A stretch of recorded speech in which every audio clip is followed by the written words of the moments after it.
ज़ुन्नून मिस्री रहमत उल्लाह अलैह एक रोज़ नील के साहिल की तरफ तशरीफ़ ले गए। उस वक्त आप किसी गहरी सोच में मगन थे कि अचानक आपने एक बहुत बड़े बिच्छू को तेज़ी के साथ साहिल की तरफ जाते देखा। आप इसकी तरफ बढ़े और उसके पीछे पानी के किनारे जा पहुँचे। आपने देखा कि दरिया में एक मेंढक निकला। बिच्छू उसकी पीठ पर सवार हुआ और वो मेंढक इसे लेकर दरिया में तैरने लगा। हज़रत ज़ुन्नून मिस्री भी इनके पीछे पीछे दरिया के पार चले गए। जब दूसरे किनारे पर पहुँचे तो बिच्छू मेंढक की पीठ से उतरकर एक तरफ को चलने लगा। थोड़ी देर चलने के बाद वो एक दरख्त के नीचे जा पहुंचा तो आपने देखा वहाँ एक नौजवान मदहोश पड़ा हुआ है और उसके सीने पर एक अजदहा है। वो बिच्छू तेजी के साथ उस अजदहा के पास आया और उसे डंग मार कर हलाक कर दिया और वापस चला गया। अब आपने जब ये मंजर देखा तो आप बहुत हैरान हुए और आपने सोचा कि शायद ये बहुत बड़ा पहुंचा हुआ नौजवान है कि जिसकी हिफाजत के लिए रब्बुल आलमीन ने इस बिच्छू को भेजा। तो आप उससे मिलने के लिए, उससे अकीदत के लिए, कदम बोसी के लिए उसकी तरफ बढ़े।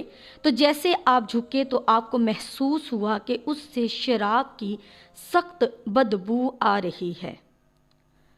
अब बहुत हैरान हुए कि एक शराबी शख्स के लिए एक बिच्छू जान बचाने के लिए आया।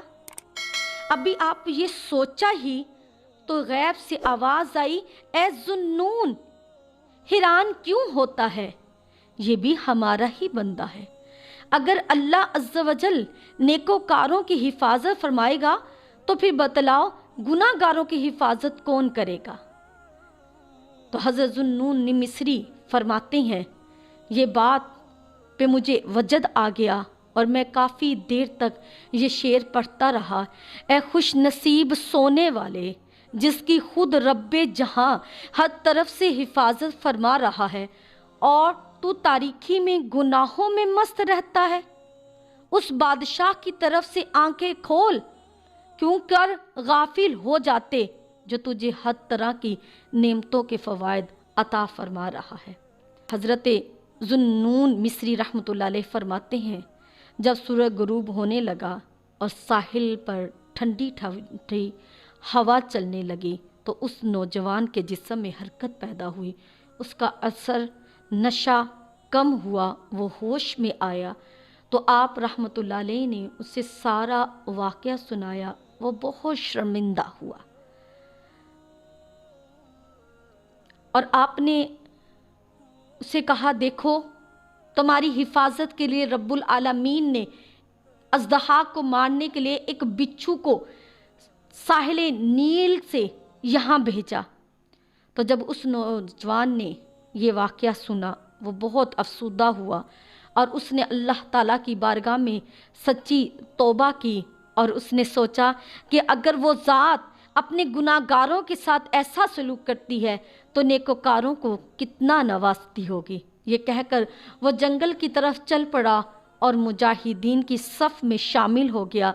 यहाँ तक कि अल्लाह अज़्ज़ा वजल ने उसे अपने मकबूल और महबूब बंदों में शामिल फरमा दिया और अल्लाह ने उस पर इतना करम फरमाया कि अगर वो दूर से भी किसी बीमार को दम करता तो अल्लाह पाक उसे शिफा दे देते।